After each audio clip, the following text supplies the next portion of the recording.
Welcome to Witch Talks, the series for spiritual seekers, witches, and enlightened souls. I'm Hana the Suburban Witch, professional tarot reader, astrologer, and witch, and I hope you're ready to get up close and personal with your favorite witches. Hello, my love. So wonderful to connect with you here today. We're back from our Christmas break, and I do have a little podcast update for you, but I'm going to save it for the end, and we are just going to jump straight into this wonderful, wonderful episode. Enjoy. In this episode, I am chatting with Elizabeth Tidwell. Elizabeth is a womb witch, certified menstrual cycle coach, and a former Mormon. She was raised in Idaho in a large Mormon family. She left the church in 2018, right before the birth of her daughter, which meant she had to leave her career at BYU behind with her Mormon membership. In 2021, she found menstruality work and immediately felt the impact. It was the first time she'd heard the message that her female body was wise, powerful, and good. So today I'm going to be chatting with Elizabeth about reclaiming your body after high control religion and the effects of purity culture. So let's get into it. She is joining us via Zoom all the way from Utah in the United States. Hey, Elizabeth, welcome to the show.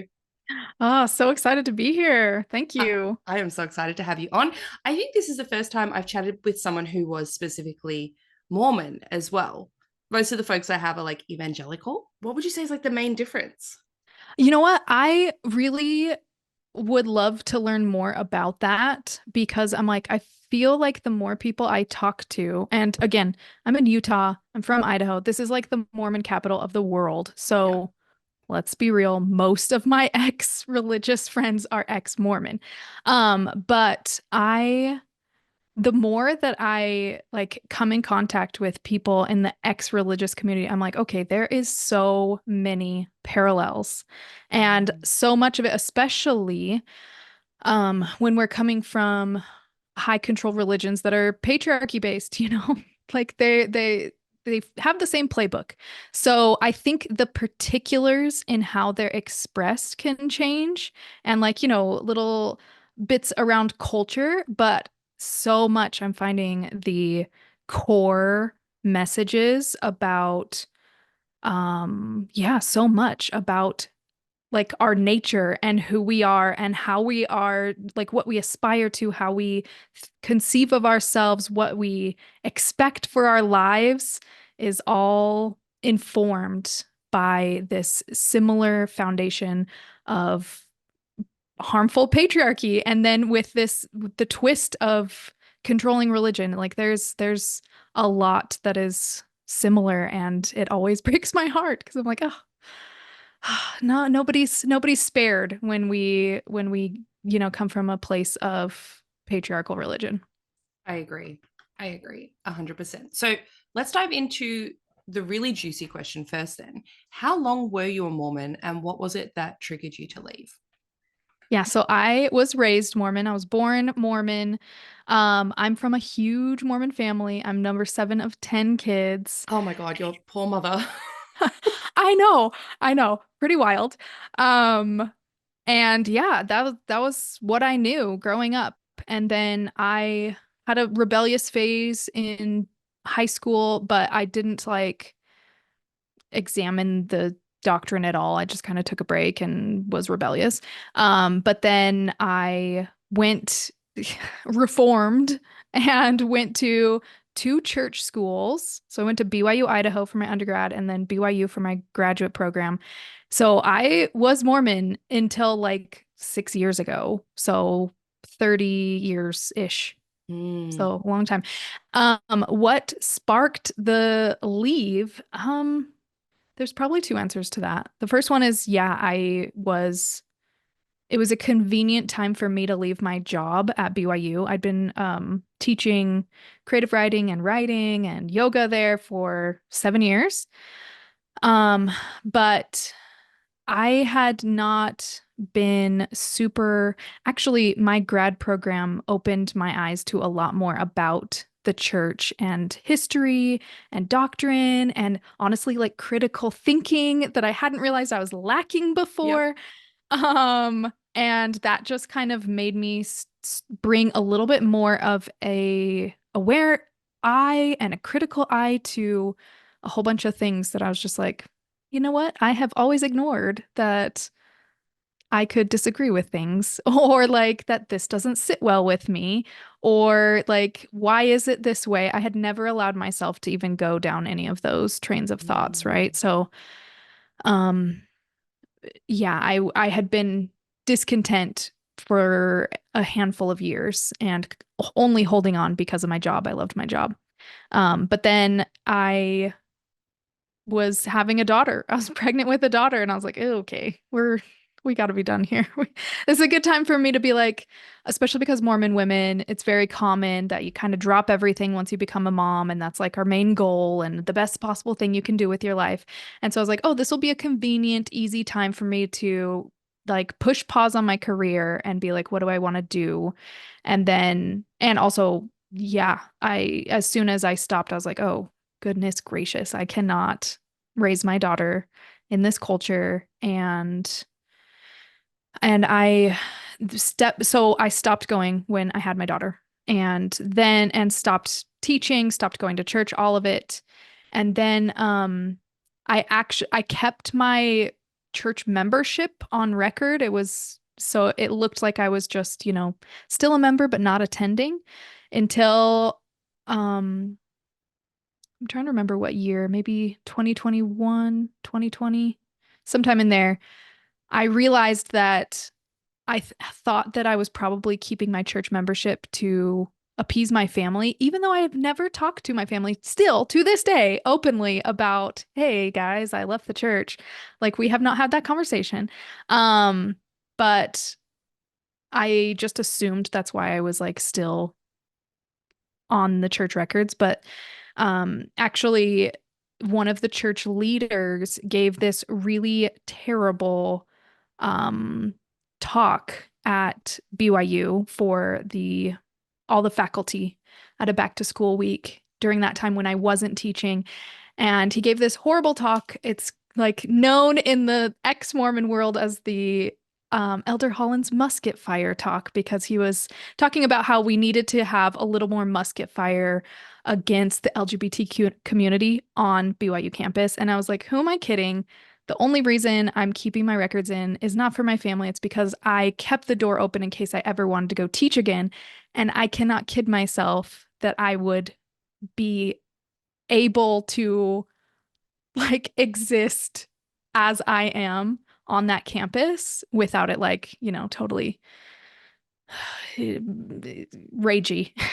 I Mm. am like, this is no longer authentic. Anyway, so yeah, it kind of came over a span of years and just kind of this gradual, I feel like getting really inundated with more and more reasons that it wasn't aligned and wasn't really a healthy place and wasn't at all what I would consider a healthy relationship with higher power or like community and how we treat each other. Like it just lots of things started crumbling when I took a critical eye. And yeah, and then it was so freeing to be like, oh, I actually don't have to do any of those things, believe any of those things, act any of those ways. And I also certainly don't have to teach my daughter the underlying concepts about what the religion teaches about the use of females, honestly. Mm. So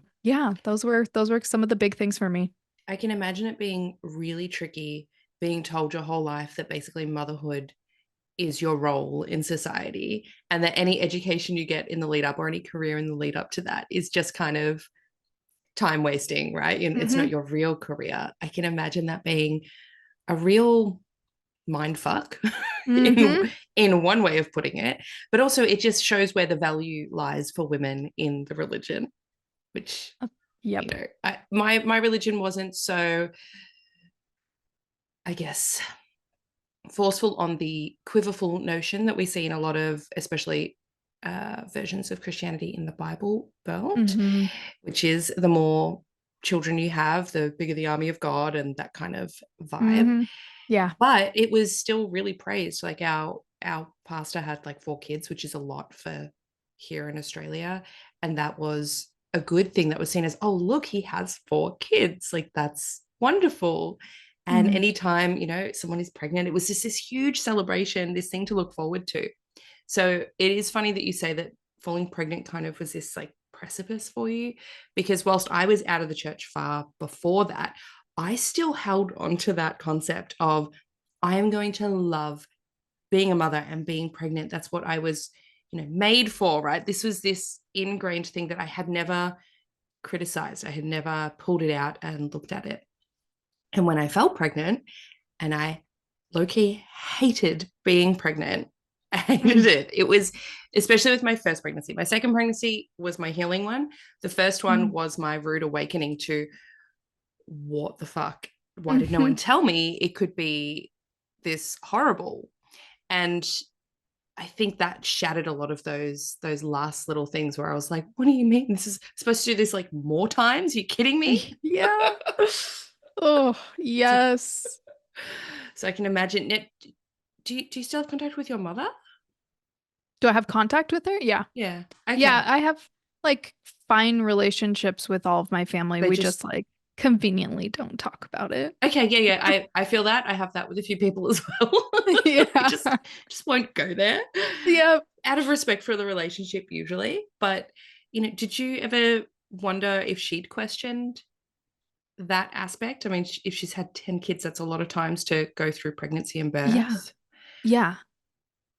You know what? I have not talked to her directly about it, but I mean, even growing up, even when I was Mormon and realizing finally by looking around, oh, actually, we do have a lot more kids in our family than even all the other Mormons. But s- when I asked her, she would always just be like, oh, I always wanted 10 children. So she did Okay. not ascribe that to religion, although I only realized this like 2 weeks ago that probably my my mom's mom was only able to have 2 kids, and then they had eventually adopted 2 more, but it was like this big painful thing that it for both my grandparents that they could only have 2 kids. And my mom once told me of a very painful memory where her dad was talking about how painful it was and how wrong their family was. Essentially, that was kind of the message that she was getting, because they wanted more kids and couldn't have them.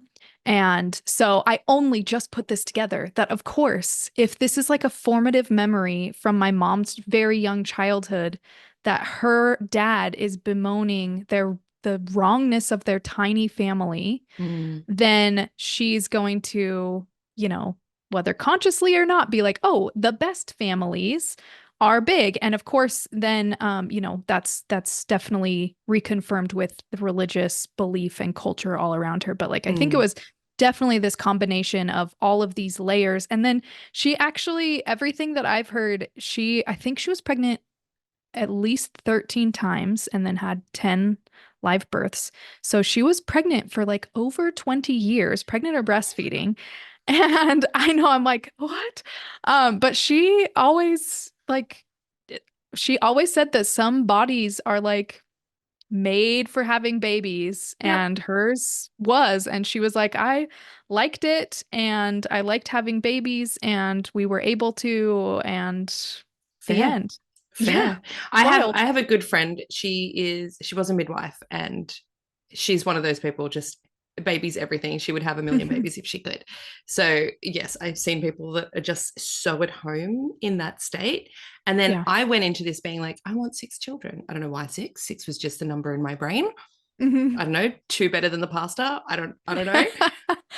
But then I remember very distinctly during the pushing stages going, I'm fine with one. I'm Yep. fine with one. I mean, I now have two and I would like another one, but I think that would be the absolute maximum would be three now, because Yeah. it's a Yep. lot. It's a lot on the body. Do you Yeah. have one still, or do you have more I than have one? one. Mm-hmm, mm-hmm. Yep. Just one so far. We'll Yep. see. Yep. So Yeah. one thing that jumped out at me on your website is this quote: reclaim your body after leaving a system of sexism, purity culture, body shame, homophobia, modesty policing, benevolent misogyny, and the suppression of your voice.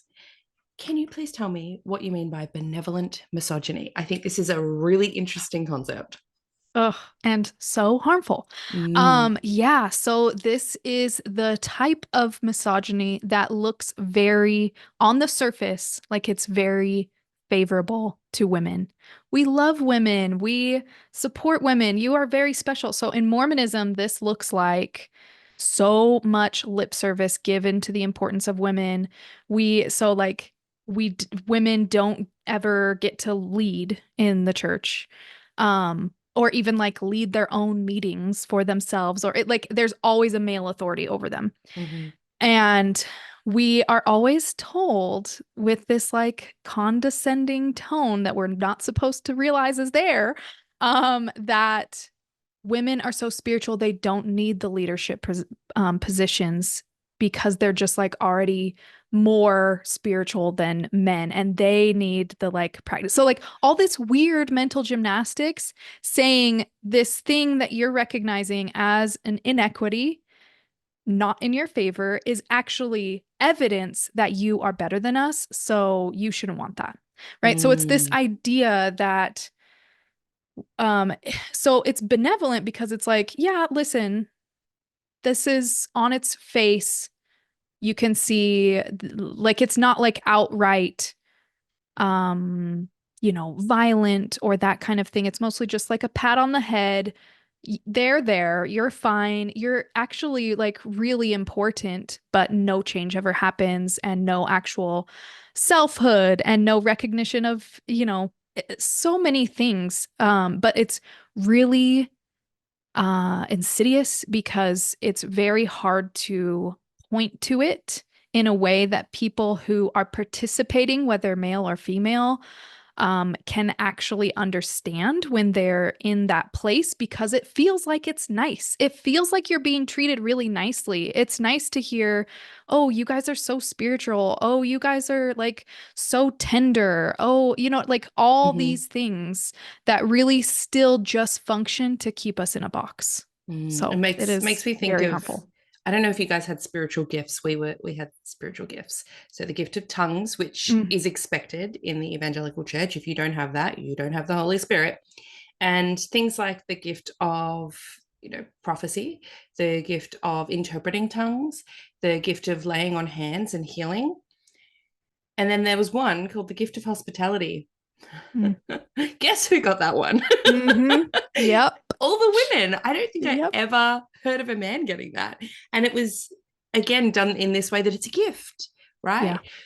Women have a gift for doing this, this, and this. And you're right, it is said in a way that makes it feel special, but keeping you in your place. Hmm. Did you guys have the Bill Gothard umbrella symbolism? No, we No, but it didn't. sounds Thank very goodness. like that would have gone well.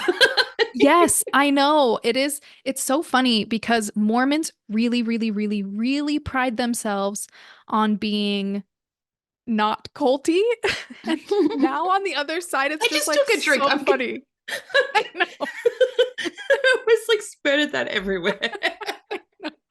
It is really funny now on the outside, but it was like a thing that we're like, oh, we are not those type of Christian. We are not those type of even Mormons, because there's lots of different offshoots of Mormons. We're You not know what? the We probably did the same though. I think we would have done the same. We would have said the same about yes, we're not Mormons. The Mormons are the yes, crazy yes, ones. We're yes. totally sane.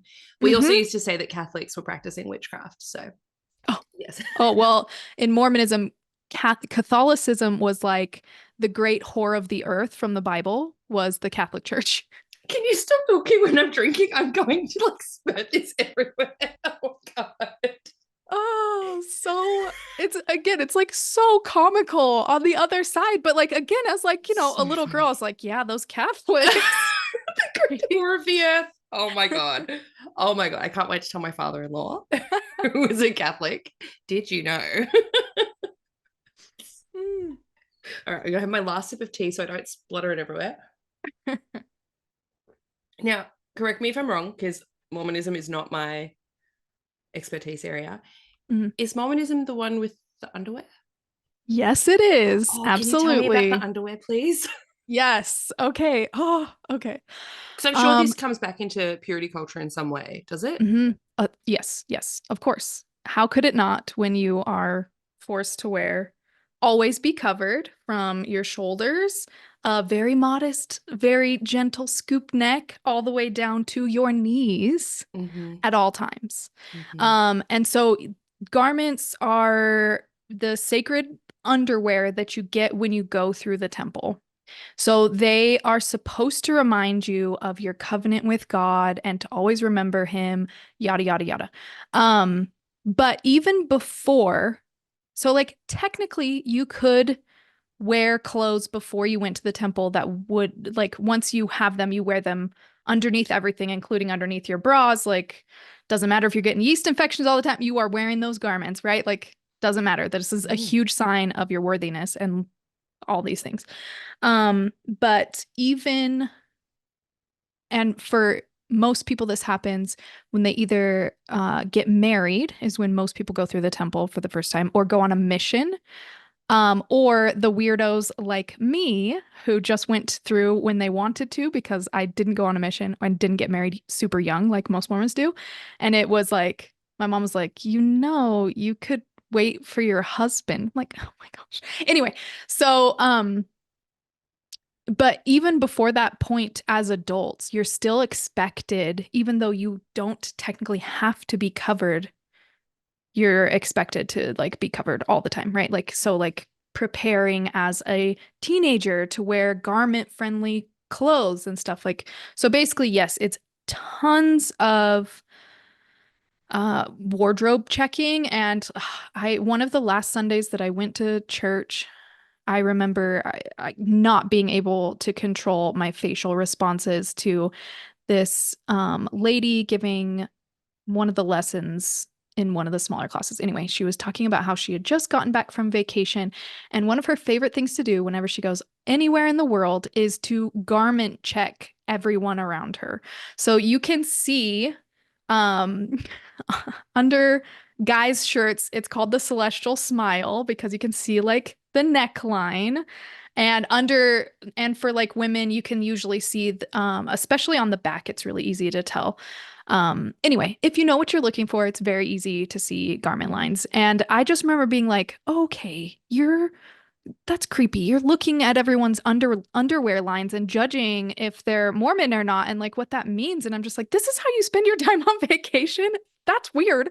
Yeah. Anyway, yeah, so it's this huge worthiness thing, this huge you have to right now in Mormonism is going through this huge like identity crisis with all the younger Mormons not wanting to be nearly as strict, and all of the rest of us were like, oh, it's much easier to be Mormon now. But like, I think a lot of people are leaving, and I'm pretty sure leadership is kind of like, ooh, let people stay however they will. So, Mm.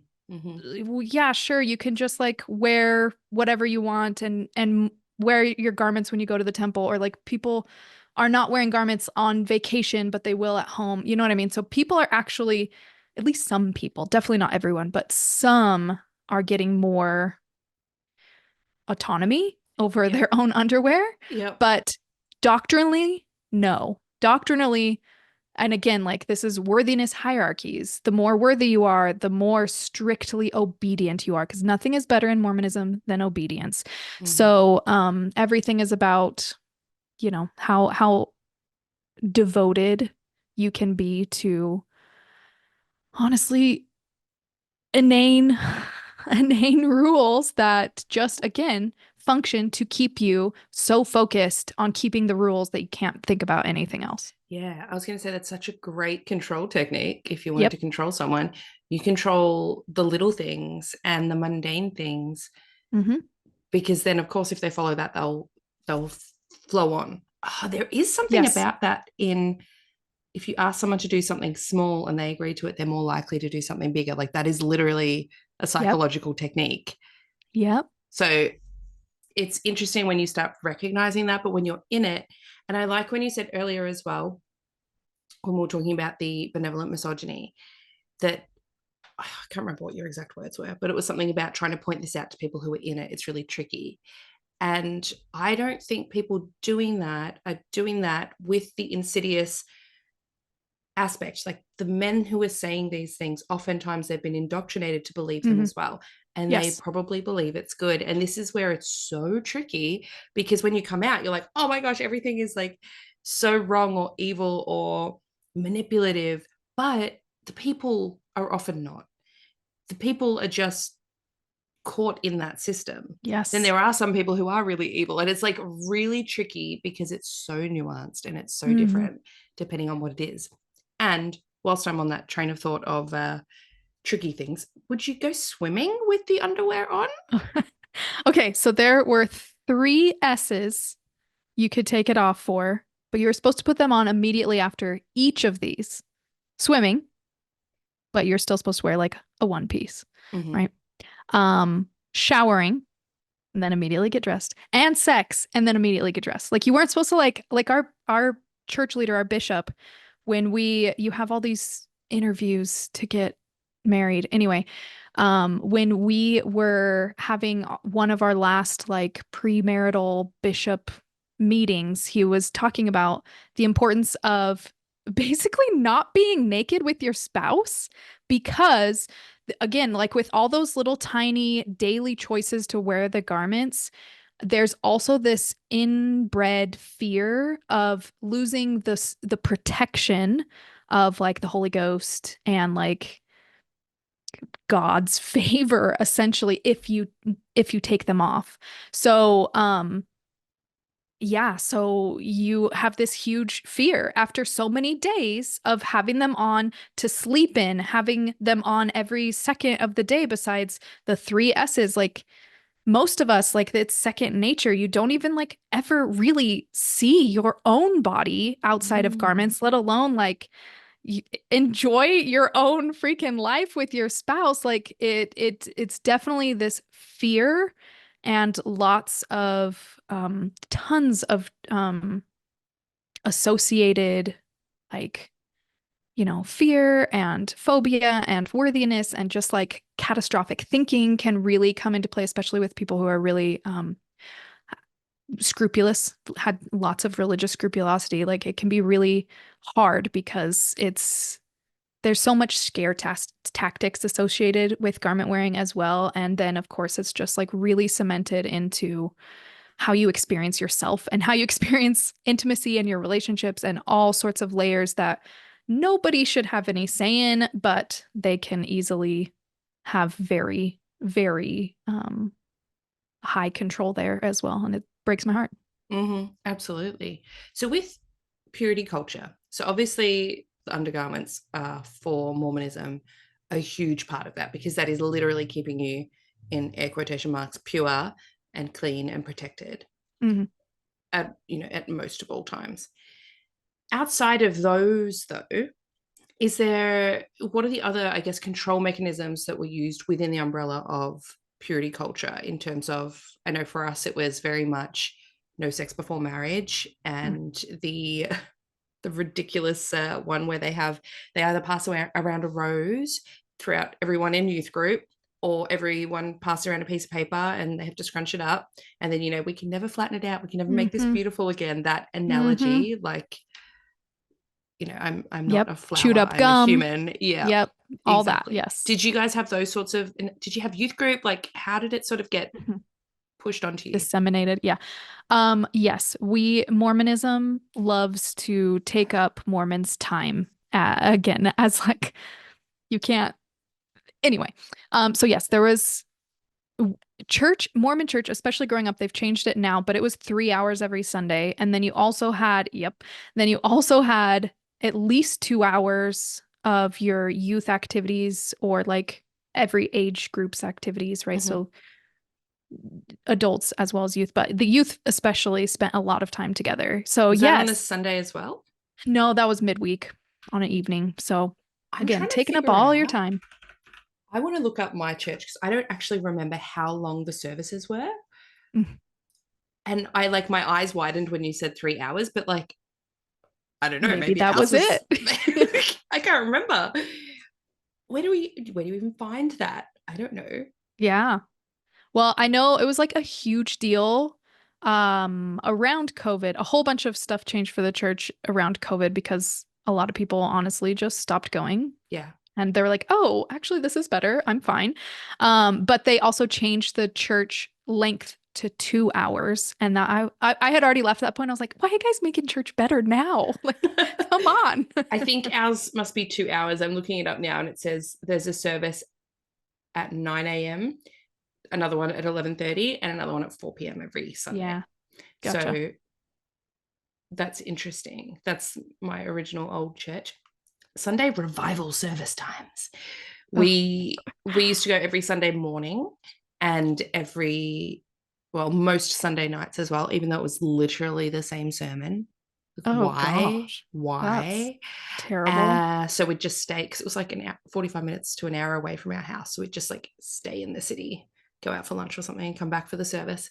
Oh, And then Friday nights was the youth service, and I think that was like at least 2 hours as well on a Friday night, plus a prayer group on like a Wednesday, yeah. and then all the volunteer stuff that you do Yep. All the other as stuff. well. And also, when you're in high school, especially in Utah and Idaho, there's early morning seminary. So I went to school at 6:30 a.m. throughout, well, at least the first 2 years to go to church every day. You know what I mean? Wow. So that's on top of all the other stuff. But yes, lots of lessons on purity, of course, lots of lessons on your future temple marriage and marrying someone who is worthy to take you to the temple. Notice, take you to the temple. Like, Mm-hmm. ugh, ugh. So much, even from the time. So you start the kind of adolescent youth group at age 12. And then like that's when it like really starts hammering a lot of these messages, although they're certainly a little bit more subtle, but still pretty present in the younger ages as well. But definitely the idea of like modesty is huge. That's how we talk about our purity is our modesty. And definitely the crumpled flour and the chewed up gum and the nail hole hammered into like a plank of wood. We got those for sure. Um, and yeah, they were taught everywhere, kind of all the time, and really pretty inescapable because again, it's like culturally expected that you're policing other people's choices and bodies and judging them and deciding if you can like be friends with them and like all these things that keep us in line and keep us so concerned about our bodies and how we present them and what other people think about them and what other people think is okay for our bodies or not okay. And it's constant and it's kind of the worst. So, Mm. I remember my mother. So my mother and I both have a large bosom, so we have a lot of cleavage, which is just how our bodies are made. right. And my mum would get constantly, I guess, comments and policed Hmm. on anything that she wore, but they were so catty, things like, oh, you're very brave to wear something like that. Hmm. Oh, I could never wear a top like that to church. Like, oh my God. So catty. And there was even one my mom talks about all the time because it's hilarious to me. I will not say their names, but there was a woman a little bit older than my mum who used to brag about how God told her what to wear every day. When God speaks to me when I'm going through my wardrobe, God advises me on what I'm going to wear. And at the time, my mom said she felt like jealous, like, oh Yeah. my gosh, I can't believe God's speaking to her all the time. And, she had a lot of money. She was always very well put together and everything. And that was seen as this bragging point. And then now that I'm out of the church and you look back and you're like, why the hell would God be telling you, oh, choose the pink shoes, not the purple, instead of, oh, they would never actually wear colors that bright. Sorry. Choose the black, not the beige, instead of, I don't know, helping children who are born with bone cancer. 1,000%. Right? Makes Like, no sense. Yep. and why did I never question it when we were Hmm. in the church? Because the focus was on what you were wearing and what you were showing up in. And we even had it to the point where I would have people in youth group, and there was just this cattiness throughout the entire church we had this group of girls that were like the cool group in youth group, Hmm. and they would say things like, "Oh my god, didn't you wear that like last week?" And Goodness. it's like, hey, I go to church like 3 times a week. Like, I don't have that many clothes. How many options can I have? Yeah, and it's just like, this concept of you have to dress up for God. I remember wearing high heels at like 13 Mm, to dress up for God and to make sure that I had like my good clothes that I would wear to church. And it was stressful, and yeah. the money it takes to try and keep up appearances and keep up with the fashions and the trends that everyone had was a lot. And again, it's not purity culture, but it kind of is, because it's like your clothes have to be good enough so that you're good enough to Hmm. show that your body, your clothes, what you're adorning your temple in Yeah. is worthy. And I got my belly button pierced when I was like 16, and I remember that caused an absolute uproar with friends and family that were in the church, and lots of things like, you know your body is your temple, right? Hmm. And I was like, well, I'm just decorating it. Exactly. We make temples pretty, so that's what Yeah. I'm doing. I love it. Yeah, that would have been a massive slut indicator in Mormonism. Yeah. That would have been huge in teenager land of Mormonism. But yeah, we would have never had anyone, like, I have pink hair now. This took Yeah. so long to work through the fear of judgment, Hmm. because no one would ever, ever Right. have pink hair at church, because it Right. had to be the natural colors that God gave Natural. you. Yes. Yet, I don't know if you guys had it. We had, I mean, most of the people up on stage, that's not your natural hair, Missy. Like, Oh my God. Oh yeah, absolutely. As long as it was blonde or brown yes. or maybe like a demure red, but any like rainbow Yeah. anything was a Demure big red. no-no. Yes. Yes. Demure. It Yeah. was never bright. Right. Never bright. Which It's is attention seeking. hilarious. Yeah. Oh. Oh, yes. They've definitely done a number on many people, women, men, and everyone in between as well. And on that note as well, I guess dressing anything that wasn't associated with your gender Hmm. was a big no-no in our church. And so, gender expression was just so prescribed as to what you were supposed to wear. I'm sure you guys had that as well. Yes. Yes. There was, I mean, especially because doctrinally it is a sin. Well, they say it's not a sin to be gay. It's just a sin to act on it. Yeah, we had that too. Yep. Uh-huh. Yeah. So like in Mormon doctrine and of course culture, like any sort of denial of your oh gosh, God-given gender role and like what that like it comes with this whole package, right? We were told very explicitly what those packages are for male and female, nothing in between, not okay to do anything else, and you just have to do those, you have to fill those roles. Um, and for sure, I remember distinctly one Sunday. I think I had to have been like 11 or 12.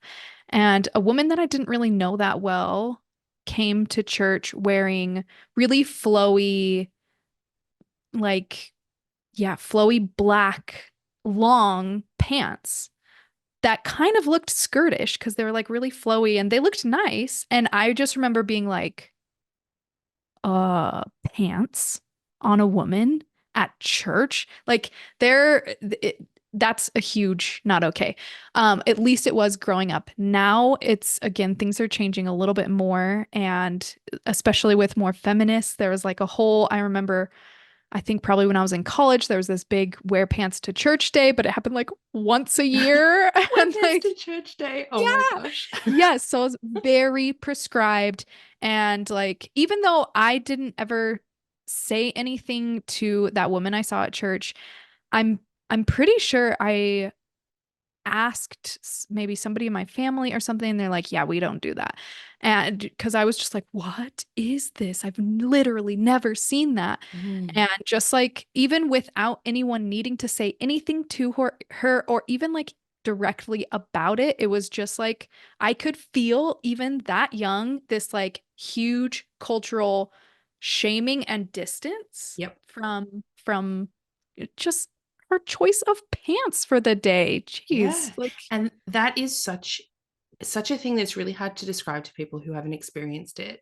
mhm, You know, this when you are on the inside of that, right? You're on the side that's like, oh no, we don't do what that person is doing. yeah. Then you know exactly what will happen to you if you Mhm. do that. And that is that form of high control that we have in high control religion, because it shows you, like, you get the positive affirmation of being, I'm on the in, everyone agrees with me, or I agree with everyone else, or I'm not seen as the other, I'm on the inside. But if I Mhm. do that, I'm on the outside, and that's the negative side of things. And I don't want that. We don't want the negative side. We want the good stuff. We want the Yeah. community.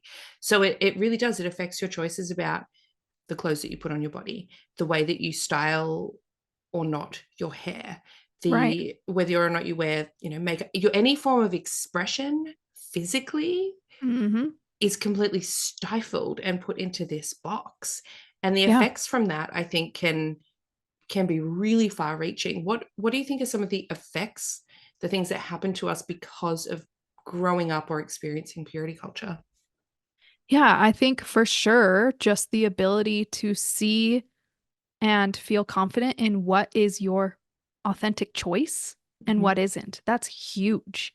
If you, especially because, like, in Mormonism, it was like, yeah, we all know this very long list of things that you could do that aren't technically bad, but definitely tell everybody that you're willing to do something bad, which means you're practically just, sleeping around and never going to go Jezebel. to the temple. And yeah, like all these things.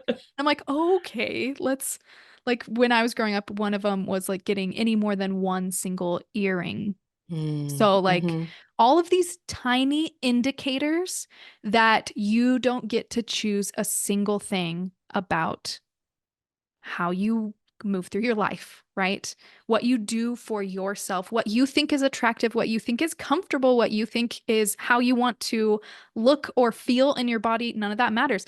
And so when every single little choice is viewed through this microscope of worthiness, of acceptance to God, it had a huge severing effect. And it takes so much work to reconnect, to even understand where your choices have been and are and could be. Like I that has huge far-reaching implications if you don't even realize what is your own choice and what isn't, because you've made the choices over and over and over again your whole life. Like that is such a tragedy to me when like we can't we can't tell anymore. We think we're making authentic choices according to Mm. what we want, and it's like, We lose that of course you connection, would think that. Of the course you would connection think to that ourselves. because Mm. you didn't get to experience actual authentic choice. So you have no comparison to make. It Mm-hmm. feels like authentic choice because you get all this positive feedback. So of course you want to make that choice, but that does not make it an authentic choice.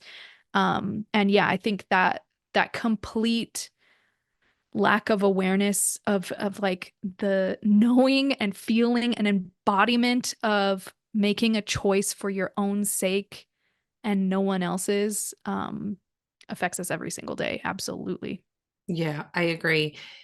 It's interesting. You said something in there about what we're attracted to, even, and it's not something I've ever thought of or paired together, but with purity culture and the way that certain people get put on a pedestal for how they present or how they act. And we are told that is what might be maybe conventionally attractive within the Mm-hmm. church, right? So I think it impacts who you're attracted to or who Yeah. you think you're attracted to. And then this is why we see, I saw definitely so many people ending up in unhappy marriages, because it was a lot of the time based on either looks, like this pairs well together in the way that I've seen other people pairing. And also, if you are told that, kissing is, look frowned upon, right, with a Mm-hmm. partner until you guys are married. I have friends in the church who had their first kiss on their wedding day.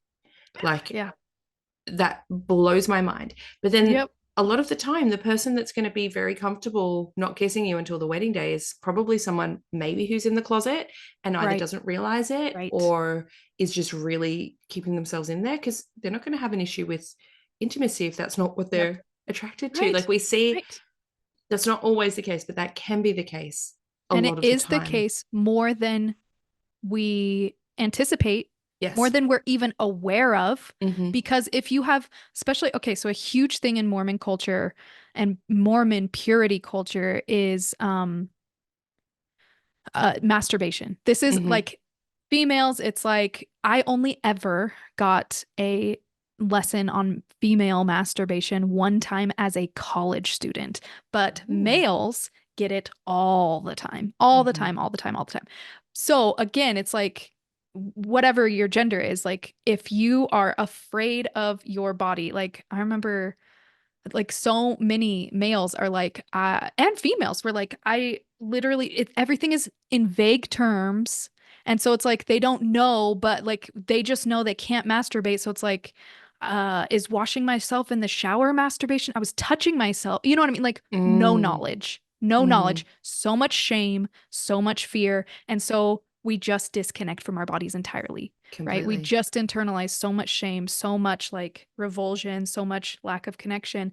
And so, of course, if you never have the ability to explore very much at all, if any, of your own sexuality, and especially in Mormonism, we have this like, it's no, no, no, and then you get married and it's go, go, go, because then you're supposed to like have sex all the time and And like have have all these children. babies. Mm-hmm. And it's also supposed to be like really great, obviously. And okay, how is that supposed to work when no one has figured anything out about themselves, Yep.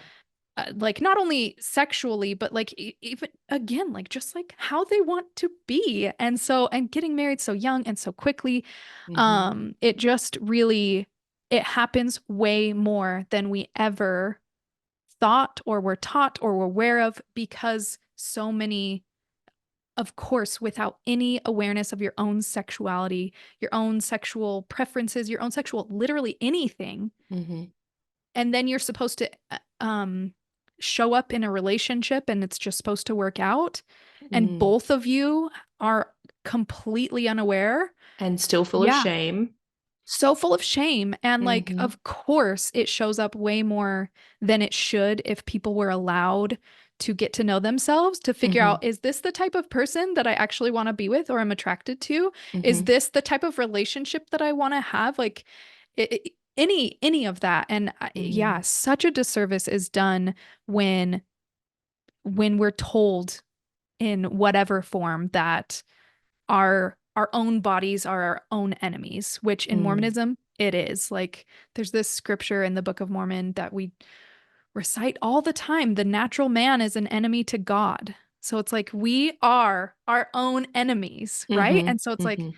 of course, of course, you are showing up for your entire life in this state of self-denial in Yeah. every And way. a lot of the time there's this self-loathing that comes in with Hmm. that as well. Self-rejection, absolutely. Rejection. And when you have those moments of intimacy with your partner, if you've been told over and over and over that, it's wrong, it's dirty, self-pleasure is wrong, and then suddenly you experience pleasure, Hmm. well, then that's going to feel wrong and shameful, and you're not going to know how to process that. Right. Or you're told that sex is supposed to be this beautiful, pleasurable thing, and it can be really shocking and traumatic when Yep. it might be uncomfortable or Hmm. awkward or painful.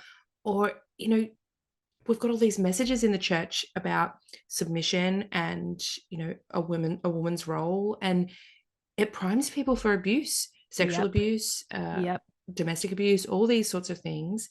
And especially if you've been told, to hold back and you're never allowed to do this, and then suddenly let's go, go, go. Yep. You can imagine the, I guess, almost like immature intimacy issues coming out then in a marriage rather than, I guess, in earlier exploration where they When it's developmentally usually are appropriate. exactly Yeah. right, exactly. Yeah. When the So stakes aren't so high in some yes, ways, you know? and you're not, married to someone that you then feel chained to for the rest of Right. your life. Right. And again, because divorce is wrong and evil Not an and option. Yep. not an option, right? So Absolutely. it's that feeling. I have so much empathy for so many people that have gone through either loveless, sexless, Yep. or abusive Hmm. marriages because that's what they were told was right. Yeah. Yeah. Oh, it So is. much unnecessary pain and Mhm, suffering because we were given one formula that's mhm, supposed to work for everyone. And mhm, that is like so shocking to me now that I was like, how did I not see the problem there that everyone was given one male life and it looks like this and one female life and it mhm. looks like that and that's it. Like, Yeah. of course that's not gonna work. And of course, we've also got what would Jesus do? And we want to emulate and walk in the footsteps of Jesus. And, Jesus obviously never had a wife and never did any of this. But I mean, historians and biblical scholars have all agreed that an unwed Jewish man in his 30s was not a thing that happened. It just would not have been the Right. way that way. So he would have probably had a wife and she's just been Hmm. deleted out of the Bible. Which on that, I'm just gonna give a quick little book recommendation for anyone. What was it called? I'll look on my Goodreads. I read this book earlier this year and it was so good. And it's a historical fiction book. Was it The Book of Longings by Sue Monk Kidd? Yes, So good. yes. Well So done. good. Thank you. I didn't even have to look that up. Yes. It was so good because, yeah, it's the Was story of oh, it's Jesus's beautiful. wife, if he had one. Wonderful. Go and listen to that. Even if you've, like, I kind of was like, oh, I have this religious trauma. Am I going Right? to I want know. I was like, to I read don't it? really want to. And But then it I was did, and it so was good. beautiful. And it's Yes. witchy. And Yeah. It was fantastic. yes, if you are witchy with religious trauma, 100% go and read that. Yeah. Yeah. Oh, I'm so glad you read that as well. of course. All right. So, Oh, what are the first steps that someone can take if they have been a victim of purity culture and they want to reclaim their body? okay. This is going to sound so the opposite of flashy. So not a big deal. But I think the very first thing is to just start paying attention to your body. And by that, I mean, even as simple as, and then like honor it and respond Mm-hmm. to it. So as Mm-hmm. simple as go Yes. to the bathroom when your body's telling you it needs to go Yes. to the bathroom, stop holding it.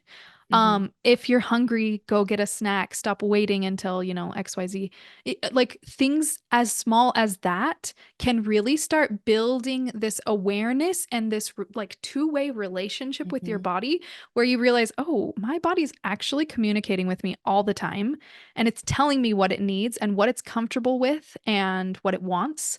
And when I listen to that and respond to it, it tells me more things, right? I think starting very tiny as, and Mm. with no morality attached to going to the bathroom or eating, right? Mm-hmm. In this case, the way Well, like that like I'm talking about it. in a church service, if you got up to go to the bathroom, everyone would like the whole collective shuffle of everyone turns to Mhm. glare at you. How dare you get up during the sermon, right? Like you just didn't do it, so you would hold it. You would just be like, "Nope, I am here," Right. We and just deny our bodies all the time completely. as I was rote always starving normal. during the whole thing. I used to love communion because I'd get that tiny little piece of bread Got and the something tiny to little. eat. I know.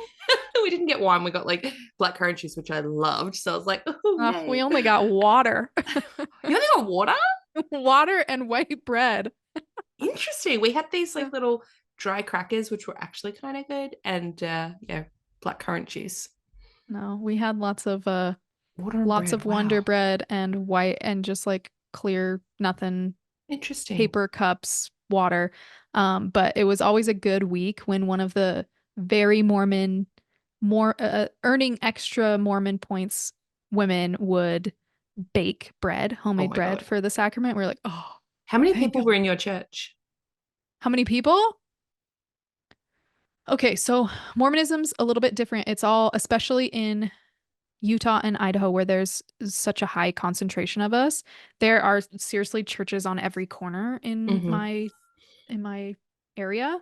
But the way that it's set up worldwide even is you just go to your local meeting house. And so it's just based on and wherever you are depends on how far you'll have to travel. But like for me, growing up in Idaho, in a really Mormon place, there was and also there are multiple wards that meet in every building. So, but just my particular ward was usually, again, like we're talking a span of like no more than like 7 square miles, I would say.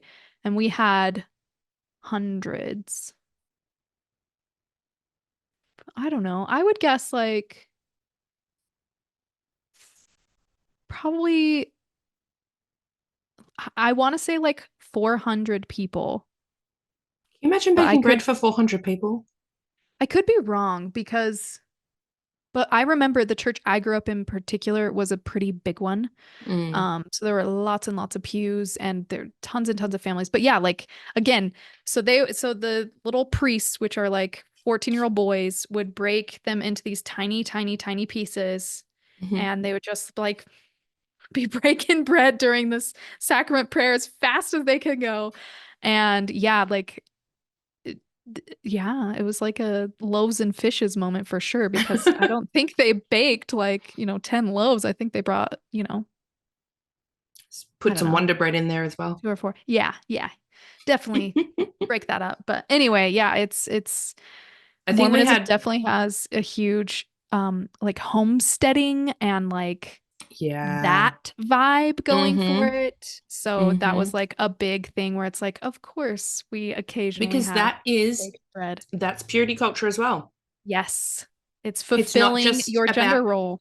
and it's not just about Dream. sex. Sometimes it's the purity of like organic food, right? Yes. It's You're the right. Gender whole role, package. essential oils instead of antibiotics, right? Mm-hmm. All Mm-hmm. of that links into purity culture, which is often, I think, overlooked. And one of the other things we haven't touched on is this disconnect from the body. As you said, disconnect from even going to the bathroom or when should I eat and those sorts of things, mixed with almost this messaging of your body is wrong, Mm-hmm. what your body wants is wrong, Mm-hmm. this internalized shame, guilt, all of that. I mean, I had an eating disorder throughout my entire teen and early 20s because of a lot of that messaging that Mm-hmm. I got from childhood, from the time I was born, literally. Yep. And that is a huge other aspect. And the black and Yeah. white thinking that comes with it, this is good, Mm-hmm. this is bad, this is Mm-hmm. clean, this is dirty, right? Yeah. Like, Yeah. oh, Everything has a right and a wrong to mm-hmm, it. Every little thing. Even like coming back to that story of like the woman who had Jesus in her closet, essentially choosing her clothes for, like yeah, everything mattered. Every mm-hmm, dumb, inane choice matters because, again, it is an outward sign of our purity, of our mm-hmm. worthiness, of our worth entirely. So yes, like it is all encompassing and it is not just about not having sex at all. And it makes for very indecisive people who do not know what they want or Yep. enjoy or like, Hmm. which is so That sad is and so hard a to crime. deal with. Yeah. It's Mm, hard to recognize it when you actually do get to it. Like start taking steps toward that. It feels like so foreign. mm-hmm. So foreign. So, Yeah. starting with small choices and listening to our body, what would the next step be once someone gets comfortable with that? Mm. I think I think a lot of it after that can depend on where the person's at, what they want. Like again, like starting to pay attention to from there it becomes easier to get the feedback from your body when you're making choices. So it's like, okay, well, do I want um to pursue like get some support around this from people who are in this space offering support, or do I want to like do my own like self-study? A ton of ex-Mormons do a lot of active personal deconstruction. And it can be pretty like that can be like a pretty big part of the deconstruction phase for a lot of ex religious people. So it's like what feels right. And as long as you're able to come back to what feels right for me right now, knowing that you can make a different decision tomorrow or in 10 minutes, giving yourself the ability to start like expanding your nervous system capacity for communication with yourself and for feeling safety and to give the feedback of, yeah, we're okay with this right now. And again, always Mormonism is huge on talking about personal agency, but it is obviously very not accurate. And it drives me crazy because I'm like, that's not agency. That's still just choosing the one right choice. Hmm. And packaging it up like, again, just like seriously gaslighting us that It's we're like making the our own free will choices. paradox. Yeah, yeah, come on. You have free Um, will, but there's only one right choice. yes, yes, that literally cannot be it, guys. Hmm. Hmm. Yeah, so increasing our range of capacity for our own choice, I Hmm. think is the next evolution of that, and we can begin to make more and more choices from that place. Mm. Um, and yeah, and then kind of feeling out what for you is where you want to go next or where you need to go next. And again, that can change. Yeah. Now, you also call yourself a womb witch. So, what part of menstruation, I guess, do you help people reconnect or reclaim with, and why is that something that you think is important, especially for people who are ex-Mormon, Mhm. ex-Christian, etc.? Yeah. So, yes, for me, so much of my work and so much of what I'm interested in right now revolves around the womb and the menstrual cycle because um, this, for me and for lots of people, when we begin to explore this, can be such a powerful way to get acquainted with yourself and your body, Hmm. and in a way that was always deemed gross or irrelevant or just a complete unknown or shame, all sorts of things. But I love focusing on the womb because it is such a powerful sensing organ, and it's like such a holder of trauma as well. So it's always like communicating with us through our physical symptoms, which I find so cool, endlessly fascinating. Um, what's going on like all of our spiritual and emotional and mental well-being, and they can all be expressed in our actual physical menstrual cycle symptoms. And I think one of the biggest ways to me on this like personal evolution of being able to come back home to yourself and reclaim who you are, discover who you are after high demand religion. I love starting with the womb because the menstrual, like education about yourself, learning about yourself, and reclaiming this thing that you've been completely severed from, you've been totally taught is gross and not important, and then finding out that it's actually the whole context. Our bodies are our context. Our bodies are the most enduring thing that we have in this life, right? Our body, everything begins with our bodies, and our menstrual cycle is the context for how we show up in our lives every day. So, this first step of like awareness of what's present in your body, I think is such a huge gateway into um, building this buffer of when you start to be grounded in your own unique rhythms and you start to know what your patterns are based on where you are in your cycle and what this means for you and how it can be different every day of your cycle, right? That's so much information. And that awareness builds our relationship with ourselves. We start anticipating our needs. We start catering to our needs. We start respecting and honoring our needs. Mm. And yeah, really deepening into this relationship with our bodies.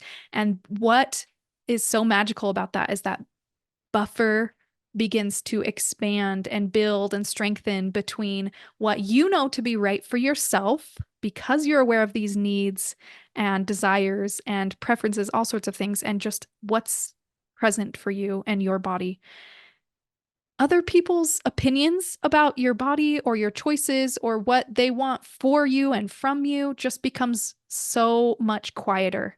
Mm-hmm. And that coming from high control religion is the loudest voice in our Mm-hmm. lives, right? And so when we can build that kind of buffer and then tune into our own body's wisdom and our own inner voice through how our body is communicating with us, that is like so much power.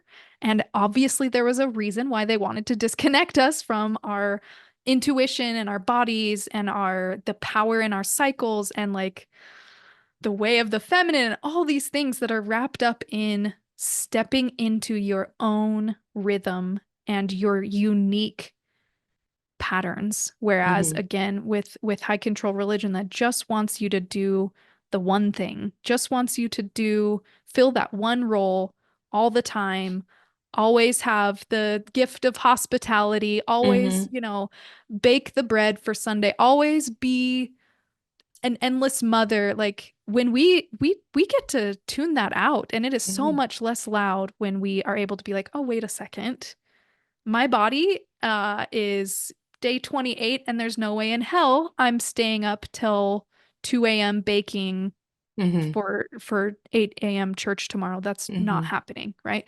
So it is a huge gateway to knowing ourselves and a whole bunch of self-relationship that was denied to us Mm-hmm. that can also reap so many benefits, not only in like these really important psycho-spiritual ways, but also like really practical daily life ways. That is the gift that keeps giving. It is invaluable to really know what's present for you and your Mm. body and be able to serve your own needs that way. I think as well the fact that it has been shamed for so long. I was always Hmm. taught that it was basically the curse that was given to Yeah. Eve for Hmm. her sin, right? That we would have these horrible, painful periods and childbirth and all of that. So then if you believe that, your experience with your very first period is going to be shame and guilt. Your experience with pregnancy and birth is going to be difficult if you have those beliefs tied into it.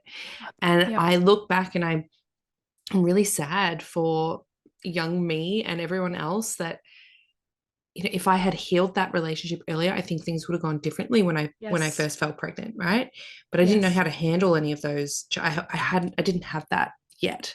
Now I do. Since I think giving birth was a catalyst for me, and it can be for a lot of people in changing how we view ourselves Hmm. for our children or for that next generation. Yeah. So now, I've done a lot of the reconnecting to this part of myself and being like, you know what? It is not bad and dirty and gross. It is powerful and it's amazing. And I don't have to be at, this level of energy every single day of my life. Yes. It can go up and down. And as someone who, Yes. if anyone does human design, I'm also a manifester. And a big thing with that is these, huge peaks and valleys with energy.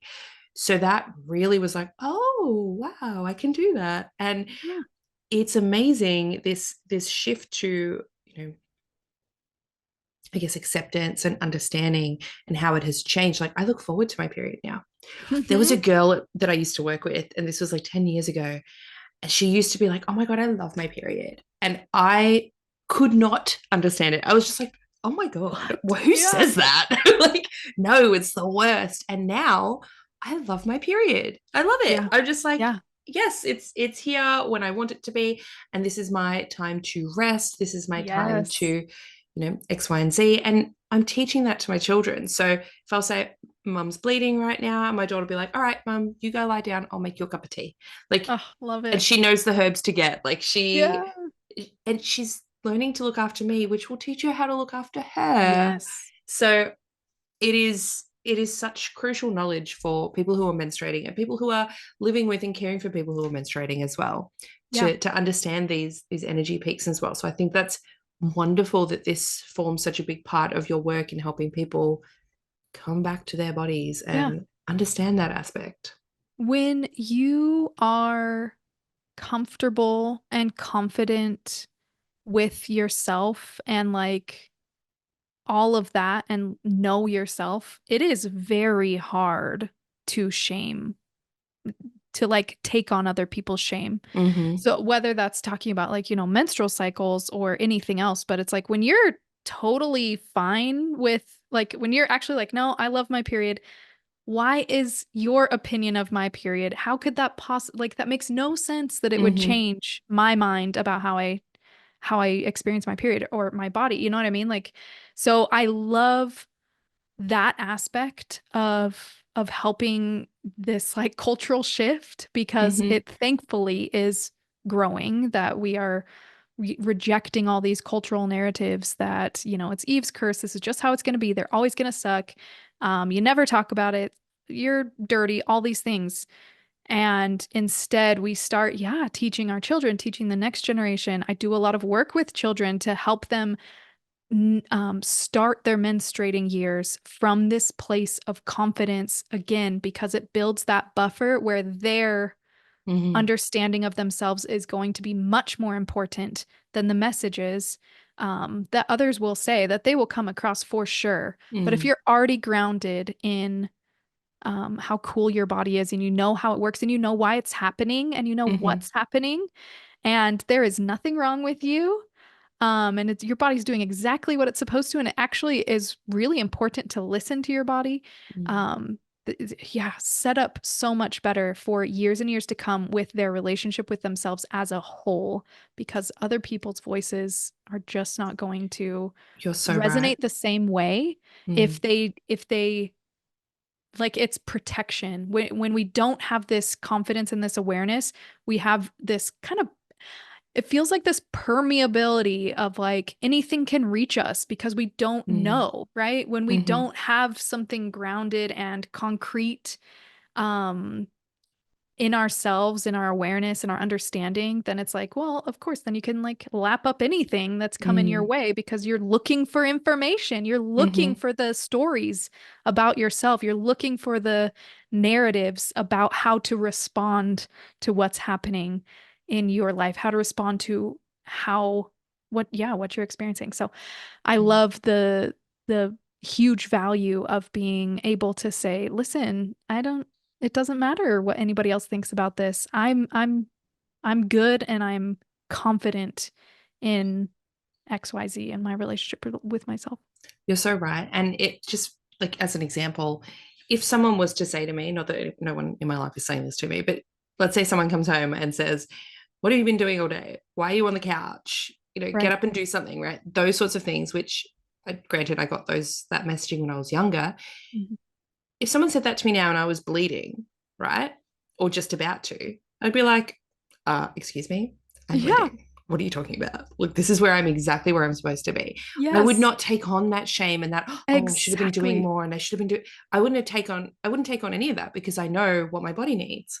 So you're very, very Yes. right that connection helps you to create that buffer between Yes. other people, which is so powerful.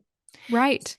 So you have a program called Sovereign, Hmm. which you say is built for former Mormons who want to connect and fully inhabit their bodies. Is this only for former Mormons or is it open to anyone who wants to do that? Yeah. So I have run it just for ex-Mormons, but I am planning on inviting anyone who feels like they could use this sort of grounding and awareness in themselves, especially because I'm like, listen, all of us live in patriarchy. All of Mm-hmm. us have these same wounds. They may show up differently, or they may have been enacted upon us differently, but at the core of what we reclaim in sovereign is our own sovereignty, which everyone deserves, needs, and is available for everyone, right? So, yeah, I really am excited to open it up more to see, especially because, like, again, it's so vital to build post-religious community, I feel, Mm-hmm. especially because, like, for Mormons, I'm sure it's probably similar for you guys. Like, we lose community immediately. You're like, as soon Yeah. as you leave the religion, you lose all of your community. We were kicked out. So, So it was complete yeah, shun from yes. literally everyone I'd ever known. Yeah. Yeah. Well, and it's like when this is I think 90% of the people who have populated my life have Mm-hmm. been Mormon. Yeah, we weren't allowed Um, friends who weren't Christian yeah, unless you were actively trying to convert them, right, which is so right, wrong. right, right. So many thoughts about that. Yeah. But yeah, so like this I love the idea of this program building community and like doing this work together and seeing that we're not alone and Mm-hmm. that we're not crazy for having problems with this, like seeing the scales falling from our eyes, Mm-hmm. like not being alone in this honestly pretty fraught journey of disentangling all the insidious ways purity culture and misogyny and patriarchy have impacted all of us, maybe in different ways, but at its core, we we all share that, right? So I Mm-hmm. love um, the opportunity to help us all, more than just ex-Mormons, come together and heal together and reclaim Yeah. together. Is there anything a little witchy or spiritual within that course, or is it more practical? Yeah, so a lot of it is very like learning about the different aspects of your menstrual cycle more than about, say, like the physical side of a menstrual cycle. This is more like the psycho-spiritual side, Mhm. more like the archetype work and things like that. Seasons? Yeah, inner Yeah. seasons work. We do, yeah, like I said, archetypal work. We do lots of different ways of getting into our bodies. So Mm-hmm. embodiment work. I also do like I'm a Reiki master, so we do like a Reiki womb clearing and some self massage. So lots of like ways to integrate this and not Mm. just have it be more of a sit in the pew and learn experience. Not about that anymore, right? Absolutely. I love that. Wonderful. And when is that open all the time, or is it only open at certain times of the year? Yeah, right now it is only open certain times a year because I'm running it live. So Mm-hmm. it takes a significant portion of my attention and energy. Mm-hmm. So my next cohort is in January. So if you're listening when this is released, this is a great time because it's open now. But yeah, so it's just a few times a year and the time is right. Wonderful. Excellent. Yeah. So I'll pop links for that as well in the description for this episode so that if you are interested, you can go and check that out and learn alongside Elizabeth. And before we go, can I pull an oracle card just to like round out the end of our chats Always today? love it. Wonderful. I don't know if you've seen this one. This is called the Magical Botanical Oracle. Ooh, I have not. It's Looks really gorgeous. lovely. I don't know why. Every time I do this, I kind of just feel into like, I don't know, whichever one feels right and pick that one. I have a lot of decks. It's a good way to just I pull them feel out. you. This is by Maxine Miller and Christopher Penzak. I don't actually know how to pronounce his last name. I should have learned that before I did the podcast. Anyways, all right. So I'm going to give it a little shuffle and we'll just see what comes up. It's a really grounded, earthy, as I said, herbal Yeah. oracle. Just felt right. All right, let's see what comes out for you. Oh, interesting. This is the Wolfsbane card. Mm. I'm going to hold it up, but granted, it is so detailed. It's going to be tricky to see. There's a Oh. beautiful moon, which I guess tracks with everything we've been talking about with the menstrual cycle. And there are runes along the bottom, from what I can tell. We have the symbol for Saturn and Mars as well. There's a wolf in the middle, and it's like, I'm going to say eyelashes, but I don't think, do wolves have eyelashes? It's kind of like the fur around the eyes is the leaves of the plant. Mm. If that, and it looks like it's also eating the plant. It's a really cool image. I Beautiful. think a lot of the images in this kind of give me tattoo vibes. Mm. Do you know what I mean? Oh yeah. It's What really are those cool. birds in the top? They are, I'm trying to see if Images? they're birds or if, yeah, they might be crows. I have not actually got this card from this deck yet, so I'm going to Oh, flip it open beautiful. and have a look. Yeah. 29. Let's see what they say about it. So the planets, as I said, Saturn and Mars, the element is fire. It is steeped in folklore and magic, wolfsbane is, but rarely used physically today by modern witches because it's highly toxic, just like purity culture, and often mistaken for monkshood. It says it's famous in Greek lore and was said to poison the tips of arrows to ward off wolves and used by Medea in an attempt to poison Theseus. It's a protective herb against night creatures from werewolves to other nightmares. It's said to force shapeshifters to return to their normal form. I love that. From Yeah. that, like, almost thing we have to shapeshift ourselves into and then come back into what we Yes. really truly Yes. are. Oh, You isn't that step out of wonderful? all of that, and what's left is you. I Yeah, love it's like that. That's beautiful. unmasking. Yeah. Awesome. It And says like like, it's this really powerful thing too. mm, Like this beautiful, wild. I love it. totally wild. It says likewise, it can be used to help us shift our shape to another perspective, particularly wolves and ravens. So they must be ravens at the top. Oh, okay. As a poison, it's sacred to the underworld gods, particularly the goddess Hecate. The tiniest amount can be deadly. Plant spirit medicine, so it draws up that which is animalistic inside of us, so like our instinctual Mm. nature. It helps us face the primal fears and dreads of existence in our own personal journey. It taps into our inner wolf for protection and wisdom if we are not afraid to face the primal nature. We can face any situation. How cool. It talks about as well, like there's a divination meaning. It's got some runes around it. So it says the primal wolf spirit under the full moon is surrounded by the rune encrusted boar headed Torque, the sign of a warrior, flanked by two lycanthropic wolfmen. The runes are Uruz, Alagiz, Tuaz, Sowillo, Kanaz, and Manaz. You can probably tell I'm not familiar with those words.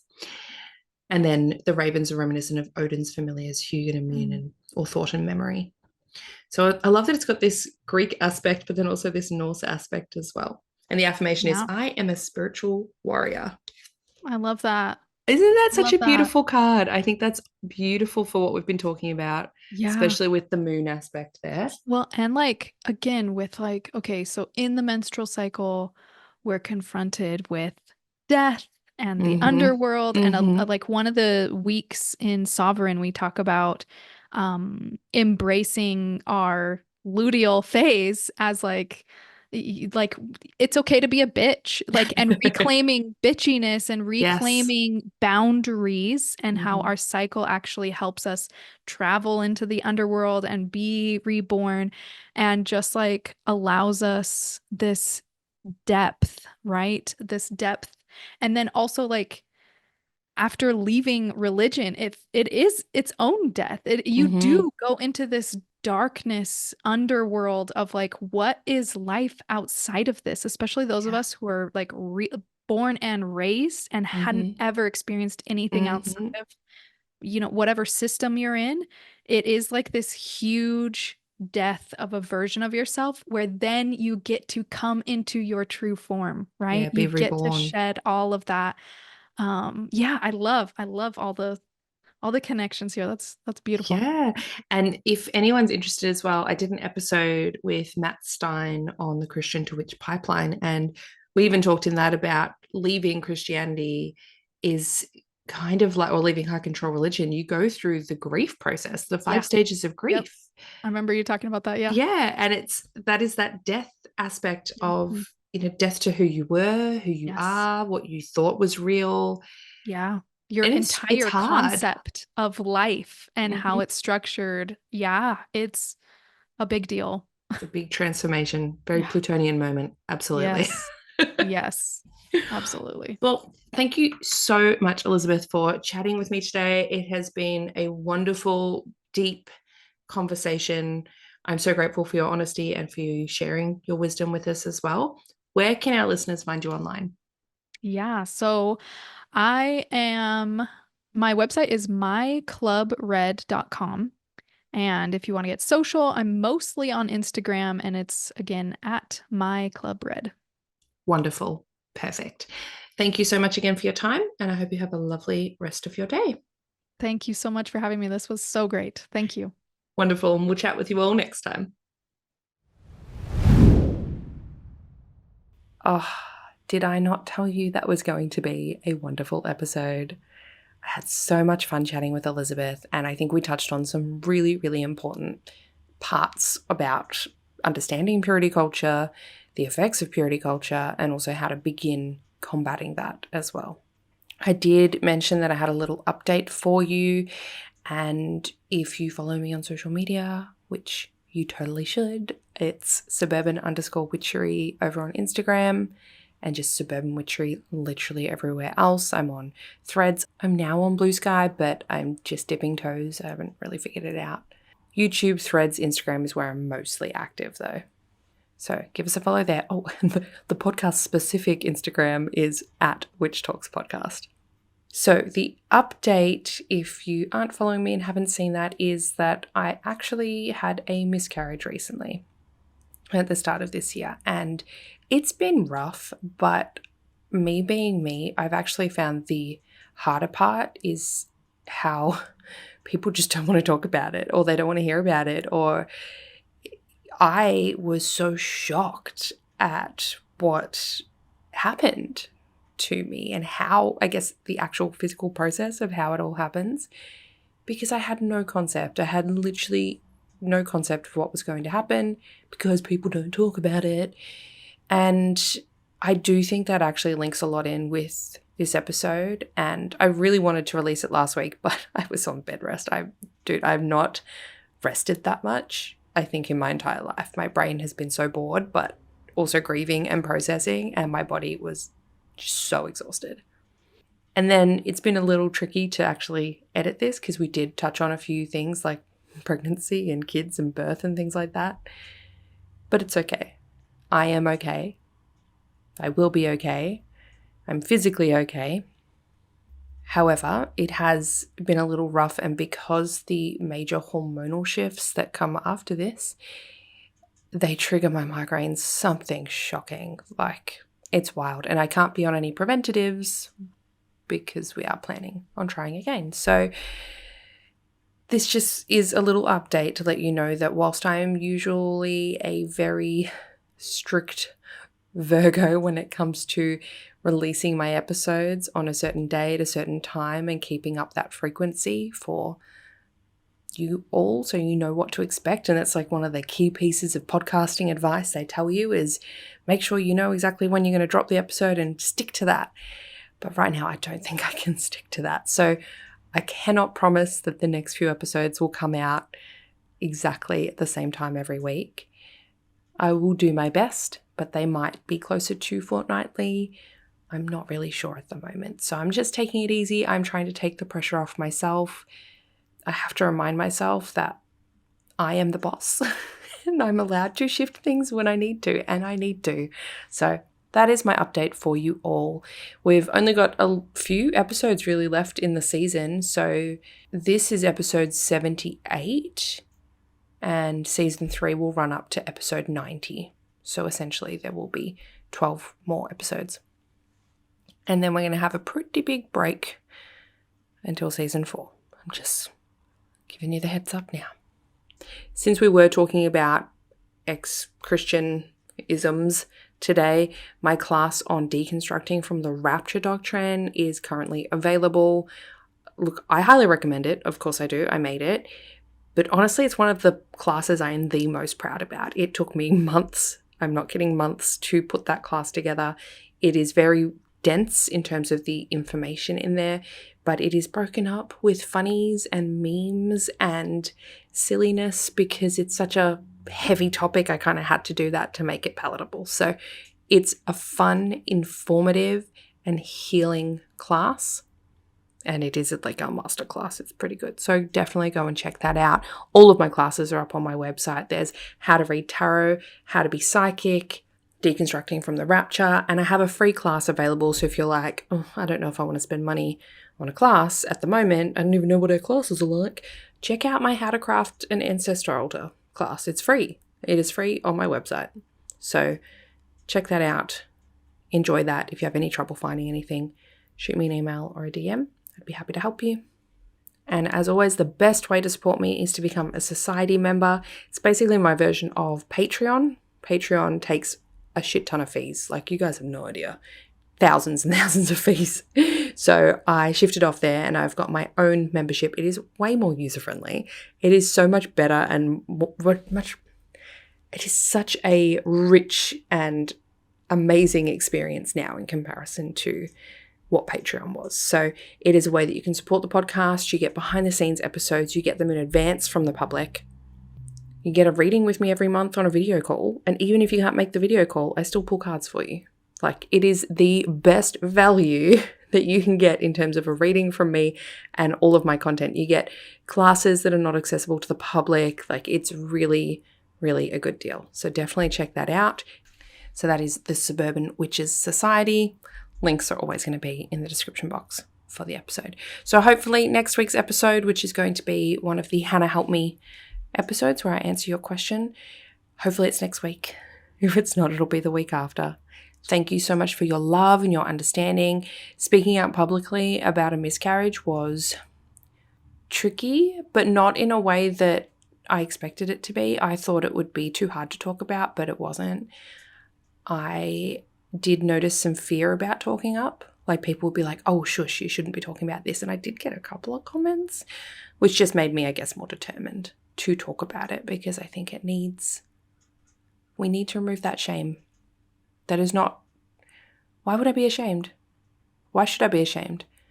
And why wouldn't I talk about it? It's a huge freaking event in my life, So I will keep talking about it. I think that will help. And I'm an open book. If anyone's going through that and you don't know anyone else who's been through it and you're like, I don't know who to reach out to, you can reach out to me, because that's what I wanted. I wanted to be like, I don't know who else has had this. Like, who do I talk to? And when I went public, I literally had so many people come through and say, hey, this has happened to me too. And this is people like good friends, neighbors, family members that I had no idea. And I was like, well, great. I could have talked to you last week when I was flailing around and my body wasn't doing what Google said it should be doing. So I'm here if anyone wants that person to talk to. I'm happy to chat about it if you need it via DMs, etc. Now I've waffled on for longer than I expected to. Maybe I'm out of practice. Maybe I've just been cooped up inside for too long. But regardless, it's been lovely jumping back into the podcast. Lovely of you to share your energy with me. I'm so grateful to every single person who listens, and especially everyone who shares. Like, it is so wonderful. So thank you so much. And I will chat with you next time.